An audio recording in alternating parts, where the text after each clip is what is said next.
Thanks for joining us. Another D3Sports.com, D3Hoops.com conversation.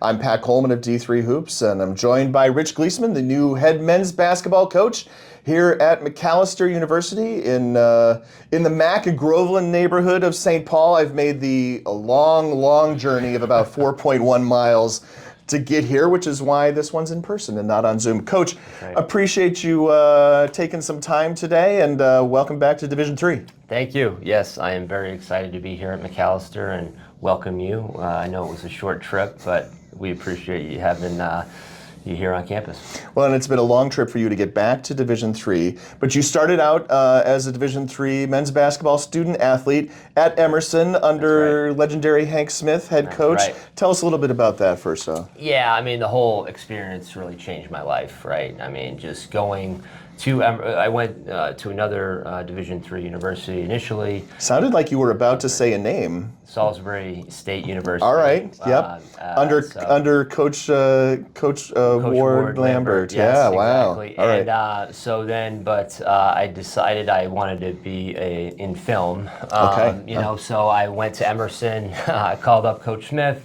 Coach Smith was gracious enough to welcome me to Emerson, and it changed my life. And so played for Coach for 3 years, graduated from Emerson, and that experience in my life in Division III basketball put me on a path to coach in college. So all right. So as a film major, did I set up this shot okay? I know we don't have as much light over here as I'd like, and the room's a little live. I never worked a day in film in my life, so as you can see, I'm a basketball coach. So, I'm sorry, I'm going to hold on to Salisbury State for a second. Yes. Was run and gun not your style, or what happened? So I think they liked that initially when they saw me. I think it was at an Eastern Invitational. They liked that I only knew how to play fast and play up and down. That's what they were doing at the time, yeah.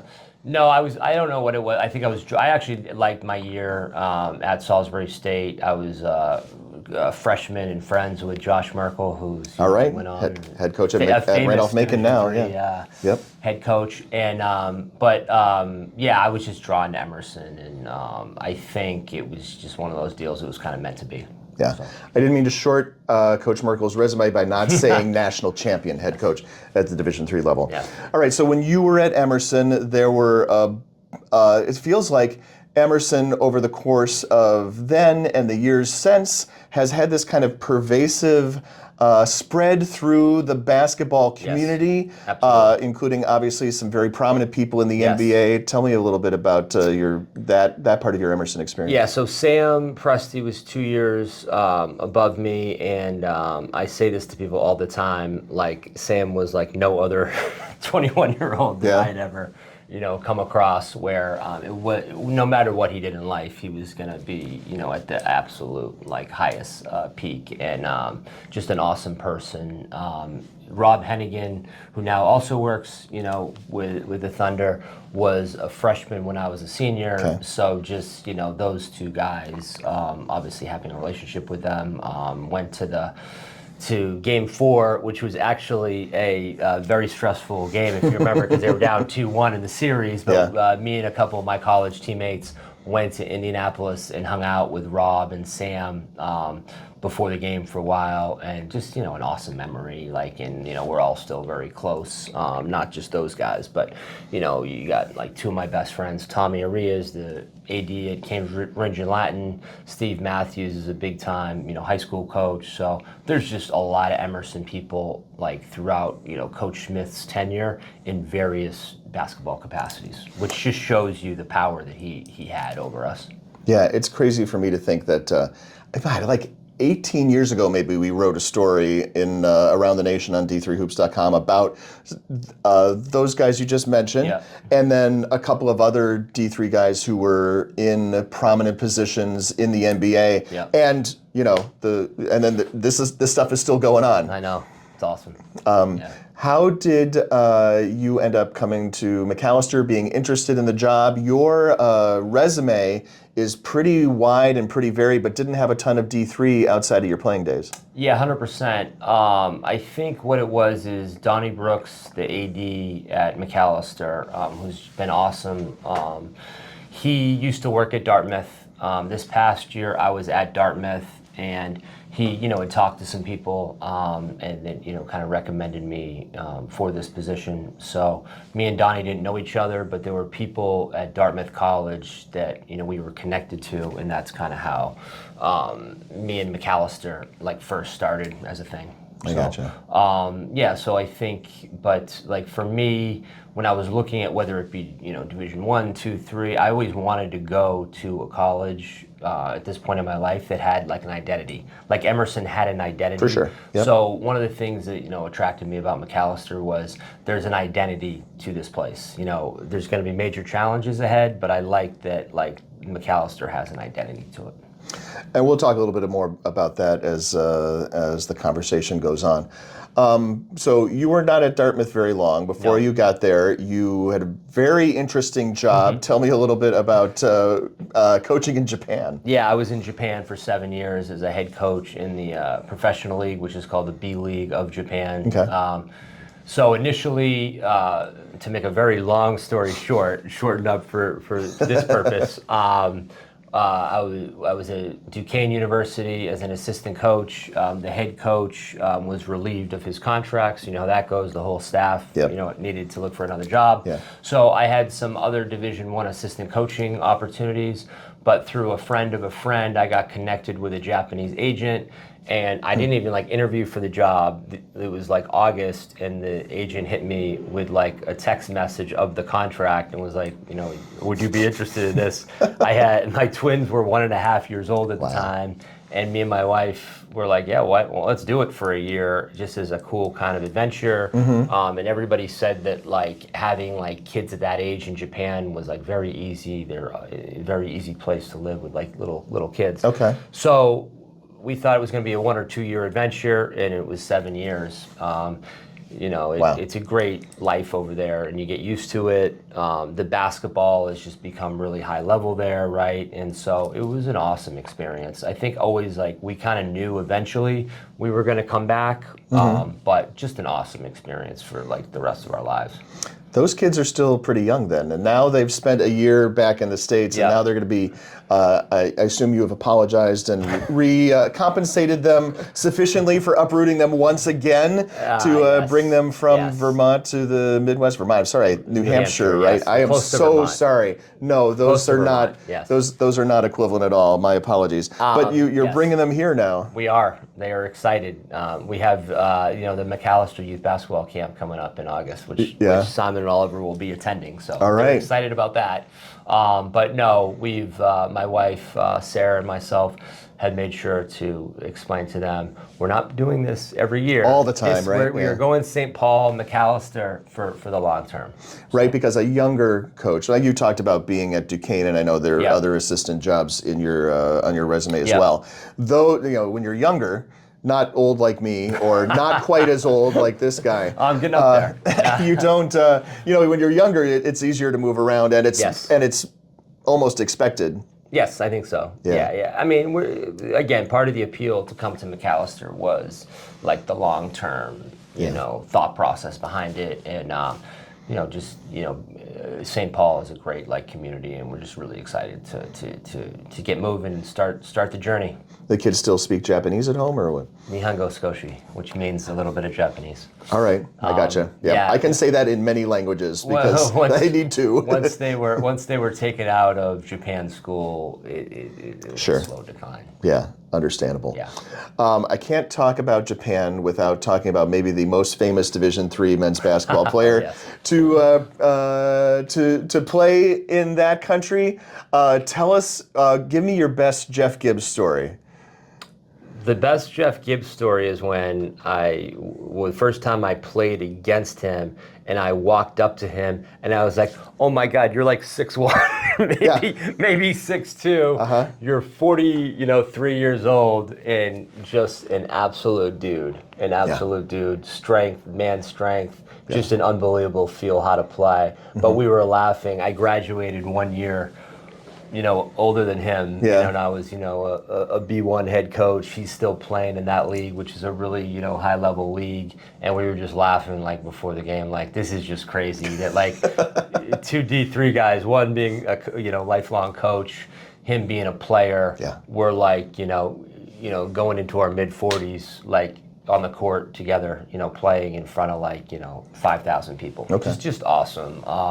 What he was able to do for that long of a time just shows you like just high character dude who like, the thing I'd say about like Jeff and like all like, aspiring professional, especially level players, especially in Japan, but I would say all professional, guys, he just fit into like whatever the team needed, he was going to do that to the best of his ability. So like I saw him on a couple different teams. Some teams he needed to score a little bit more. When I was first in Japan, he played with Brex, and Brex had like a couple stud Japanese players and some other really good import players, and he would like, maybe only have 4 points, but he'd have 6 assists, 7 rebounds. 27 rebounds. Yeah. Yeah.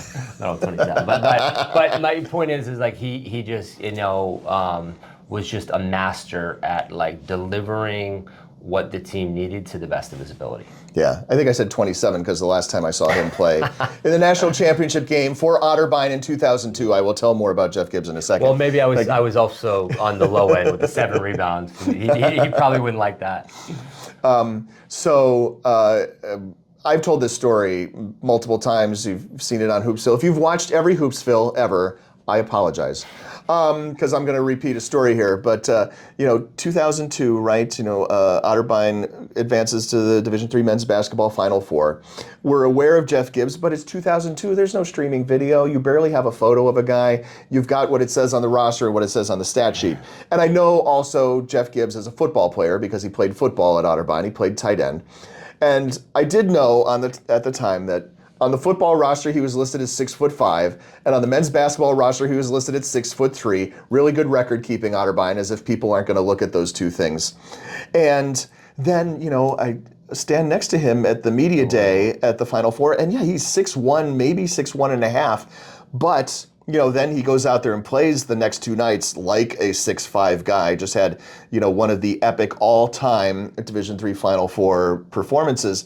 That guy was a man among boys in 2002, and then I guess sort of that's the way he played his professional career also. Absolutely, yeah. I mean, like when you're watching him on film, you think he's undersized as like a 4, but you're thinking like, maybe like 6'4"-ish, and then you see he's got really long arms, and he's got like that man's strength. Yeah. And he's just got an unbelievable feel how to play. That is crazy. Yeah. One of the many Division III former student athletes playing in the basketball tournament this year. And I don't think, we are recording this on July 25th. See, I did have to say it on camera. Because we talk about We Are D3 for a second. This is the spot where they are, they've won the 3 games. They won the Syracuse Regional. They're on their way to Wichita for Monday night. It's been really impressive what these guys have done this summer. Shout out to Jay Harris, my former coworker, running mate at LIU. He's one of the assistant coaches, assistant GM type positions with We Are D3. That's great. It's a lot of fun for Division III.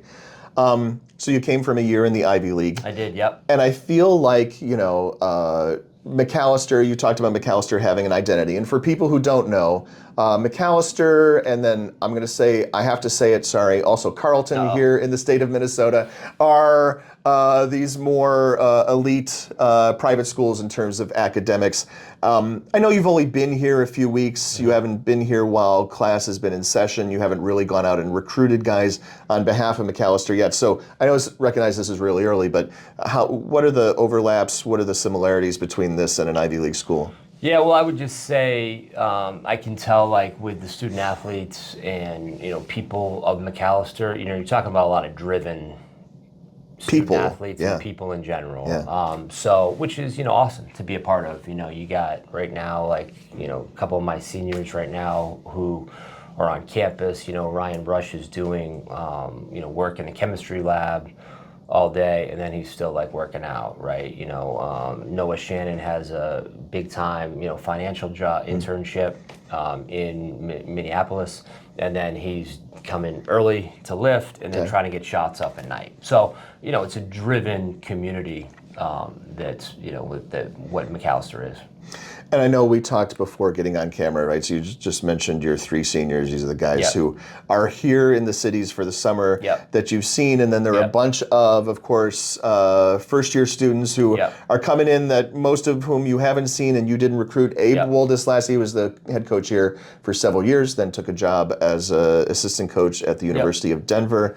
And recruited all of those guys. And Macalester has been, up and down, had a nice run to in the MIAC tournament a couple years ago that got a lot of people excited. Then, a lot of guys hurt last year and didn't, really weren't able to build on that. What's your take on, what you have in the bank right now in terms of guys who many of whom you haven't met and some of whom you've only seen on tape and that sort of thing? Yeah, no, you hit on it. Like Macalester, had some really down years. Abe and his coaching staff did a really good job, kind of revamping, the program. And the last couple of years, they've, had injuries and had some hard seasons. So I think, number one, like for me, it's always hard. Like as a new coach, I can watch like the video from last year. I can watch the first year guys, but until I'm like actually with these guys, physically building the culture, practicing, for I would say a couple weeks, it's hard for me to give like hardcore like stamp like this is what we are, right? But I'll say this, like the more I watched them on film last year, I was just really excited about the 3 seniors. Like you said, Eric Wentz, Noah Shannon, Eric Brush.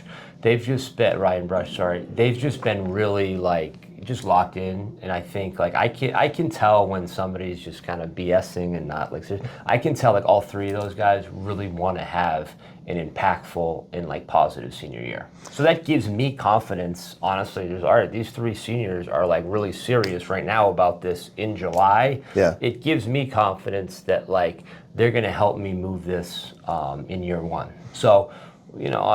Honestly, besides them, there's not a ton of, experience, in the sophomore or junior class. So, hopefully we have a big, Coach Abe and his staff did a really good job bringing in a big 7-man freshman class. So hopefully some of those guys are ready to rock right from the jump. And, I think, like I told you off camera, Macalester's a long-term job. It's not like, in the world that we live in now where, rosters are flipped. And, you're not diving into the transfer portal to try to help Macalester win a few more games but this year. At the same time, so it's a lot for me, it's, I have a long-term approach, but at the same time, I want to do everything I can, like, to help these 3 seniors have an awesome senior year. Do you have a system that fits those guys, or do you have to wait to see them in, like those kind of preseason practices? You're lucky we have those now in Division III where we didn't a few years ago. So you get at least to get an early look at them on the floor. But what's your kind of philosophy on that? No, I think that those 8 like preseason practices will help. I mean, honestly, like what I did in Japan, and I brought, an offense and like kind of an up-tempo system to Dartmouth. I want to stay with that, like, because it's in my DNA. I would say you said all the way back at the beginning of this conversation, that's how you played. Yeah, just, everything kind of based upon being unselfish and up-tempo. So I want to keep that basketball, tactical approach, right? And I think specifically a lot of the returners, and it starts with the forwards, like Noah can fit in and play as a 5-man. He can play up tempo and open offense. An up tempo 5. An up tempo 5, where he's running the floor, but also having the ball in his hands to make decisions. And it's like there's not many back to the basket guys in D3. So no, I will not say that kind of 5. That's kind of what I thought. But then I'm watching some of the MIAC games, and I'm like, oh God, these well, these there are big. some in the MIAC. That's big. True, and some there have been some down in Iowa as well, for sure. But to answer your original question, like I think as a coach, it's really important to have an identity, and I do feel like the returning Macalester guys can fit the identity of playing unselfish and playing fast. Totally understandable. When you're thinking about then what your goals are for this year, we're talking modest, I assume. Like, what are the things you want to see out of Macalester this year to kind of show that there's a growth curve, so to speak? Yeah, no, it's a good question. I think I would be lying if I said like, our specific goal is to get to the semifinals or like anything. I think, there were injuries last year, and I think, like, for me, like, one thing I would say is an immediate goal is, like, let's have an objective and a goal right from day one where we're going to have a winning season. Yeah. Like, no matter what that entails, like it doesn't, does that mean, sorry, when you say winning season, Yep. I'm going to parse this because I was a newspaper copy editor, and that's what we were supposed to be doing when there were copy editors. Yeah. Does that mean an above 500 record? Yes. Okay. That does, Because you could identify winning as, everybody finishes the season, everybody improves themselves, plays hard. I just wanted to clarify. Yeah, so my first year in Japan, taking over the Ehime Orange Vikings, kind of similar couple seasons that Macalester has had. Like, my initial thought is trying to make the playoffs, which fewer teams gets the playoffs in Japan. Have it as a goal, like, guys, like, let's be a winning program.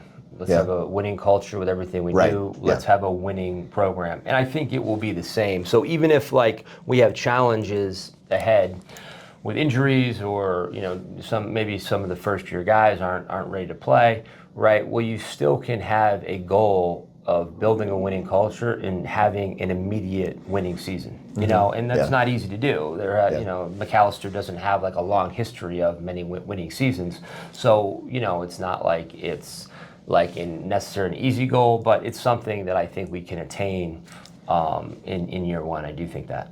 What else about culture? What kind of culture are you looking for specifically? Yeah, I mean, the experience I had at Emerson, with the culture at Emerson, I'm always going to gravitate back to that, right? The commitment level and just, making an impact with everybody, not just the student athletes. It's always easy to go to student athletes, but, I want building a culture that has an impact with everybody associated with it, right? It has a positive impact for the rest of everybody's lives. It's not easy to do, and culture is a very buzzword now, right? Right, Everybody uses culture. Corporate, for goodness sake, yes. And there's I hope nobody at corporate is watching. And there's always different people define, culture in different ways, right? Yeah. But I go back to Emerson, and I want to build. It's not ever going to probably be exactly like Emerson, but I want to have. I want to embody some Emerson cultural things to Macalester. You've worked for a lot of head coaches. You worked for James Cosgrove, right? I did. It's many years ago. Division III men's basketball national championship coach. See, I didn't forget to mention it there. Big time coach. No kidding. How much of the Hank Smith DNA did you bring to your coaching jobs and as a head coach? And I suppose head coach of a professional league in Japan is going to be way different than head coach of a Division III college. Yeah, 100%. So, again, in going from Emerson to going with Coach Kaz at Adelphi was just, great experience. Two guys who, let's just say, practice, there was always a sense of urgency, which is amazing as a young coach. I mean, and then working for a guy, Jim Ferry, who actually had, coached at Plymouth State for a year. I worked for Jimmy for, 10 years. And then, so when I went to Japan, I just worked for great, coaches. I will say this: I tried to bring a college culture to Japan, and I think a lot of the teams it was beneficial. But it's still always going to be a little bit different because, you're coaching sometimes some of the guys that I coached were literally I was 38, 39 my first year. One of my imports was 34. So it's different in that sense. But everybody wants, I will say this, guys who, a lot of guys say they want to be a part of a team, kind of culture, right?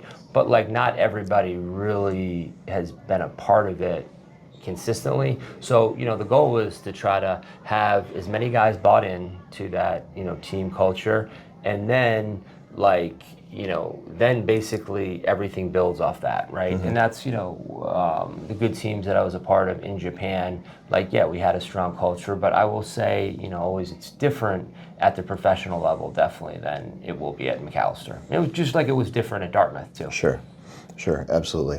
At Macalester, we talked about this being a high academic culture here. Culture's not the right word. Student body. Yeah. And so you're talking about, your recruiting pool is limited to folks with higher ACT, higher SAT scores. Oh, I just got so Midwest. I said ACT first. I never say ACT first. This is how long I've been back here now. So, there's you have to go to places to find these guys, and frankly, Macalester, just the student body in general, is pretty geographically diverse, not just within the U.S., but a lot of overseas students. Actually, that's a whole can of worms. Maybe we won't talk about that right now, but just talking about recruiting other areas in the U.S., where are you thinking you're going to go to find guys? That is a great question. I suppose you have a few months to, maybe not. I guess there's no dead period in D3, so you have to figure that out yesterday. Yes. I know I have to get students who were smarter than me in high school, or at least had better academic transcripts. I know that much. No, I think we have to be open, but, have a focused attack, right, in different, regions of the country. I'm probably not going to get into all the specific regions just because my mind is working on it. What I would say is we got to maybe go find some kids who have really had awesome academic track records and are excited about being a part of high level college at the D3 level, and try to go maybe where the other high academic schools aren't in their region.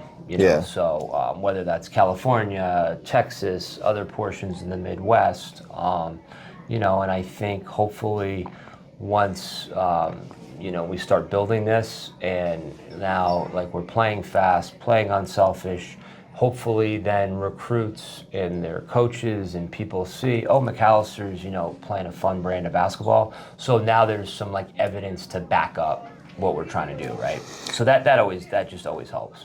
And I think that gives you too, if you're successful in that regard, not only the character of an institution that stands out, but then also you have a bit of a different character as a program, as a team on the floor, X's and O's wise, that will help set you apart from. Yeah, and that's the identity, right? Yeah. Macalester already has awesome identity to it, and beautiful area in St. Paul.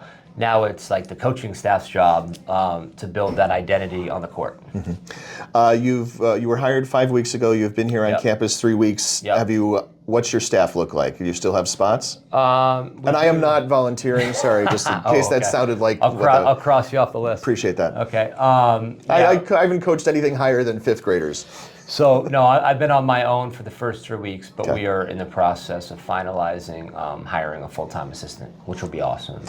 And what is that your only full-time assistant slot? Yeah, that's our only full-time assistant spot, and then we'll have a pool with some part-time, guys. But, I'm glad you brought it up, because sometimes it's always easy to, focus on, who the head coach is and the players that you got coming in and the school and stuff. As a lot of people and head coaches will say, a lot of your fabric to this is, the assistant coaches, So for sure. Huge, decisions for me to make with who we're hiring as assistant coach here at Macalester. And I'm really confident with some of the people who are interested in the job that they're going to be awesome and help us build this. Someone who complements your skills, right, or fills an area that you are not. I would say, and you haven't really recruited Division III. Think about 7 years in Japan, 1 year in the Ivy. Yes. The world's changed a little bit. I'm not going to tell you because I'm sure you've noticed. Yes. But that's a whole different animal just than it was before you left, and 100%. A different animal in Division III altogether. 100%. So I think the biggest thing, number one, is just hiring assistant coaches who are high character, people, and committed to doing this. But having people as assistant coaches who have a Division III background and experience, that was priority number one. And probably more specifically than just Division III, someone who's been in this kind of Division III school. Exactly. Makes sense. Yep. And I'll take your name off the official. I appreciate that. Literally, yeah, I think the last time I coached was 1988 or something like that. I was an assistant coach on my younger brother's you must have been team. very young. Right? Oh yeah, I was. I had finished my high school basketball career after my ninth grade season. There you go. I went to De La Salle High School. They are just as good in boys basketball now as they were in the 80s. I was never going to play for De La Salle, but I stuck out a full ninth grade season, so I am I'm definitely proud of that. There you go. All right, you've been in St. Paul. To be a little St. Paulish here for a moment, what do you like so far about St. Paul, Minnesota, in your time here? For like it being a city, it's very peaceful. It's very peaceful. And no, I mean, I know we've talked about like, you know, the Minnesota like type person, but people have been very friendly to me. That's so good. I've been very impressed with St. Paul. What do you need out of Macalester University? What do you need out of the athletic department to help you be successful? Yeah, first of all, the athletic department has been awesome. Like the coaches and the different people within the athletic department family have just been, you know, awesome, welcoming me here. So, you know, I already feel that support. I think it starts with us. Like, it's easy for me to like point fingers and say, hey, we need, you know, 1,000 people at the games like St. John's gets and stuff. But like that's on me as a coach and us as a basketball program. It's kind of on us to like make that to draw people, right? Action and build this. Yeah. And you know, our goal is always, you know, whether you're somebody from the St. Paul community or a student at Macalester, if you come to a men's basketball game, like we want to provide like a positive experience. You know, we want to try to win, but we want to try to do it the right way and, you know, create an environment that people are proud of and have a good time so they come back, right? And that's on me as a coach and us as a program building that.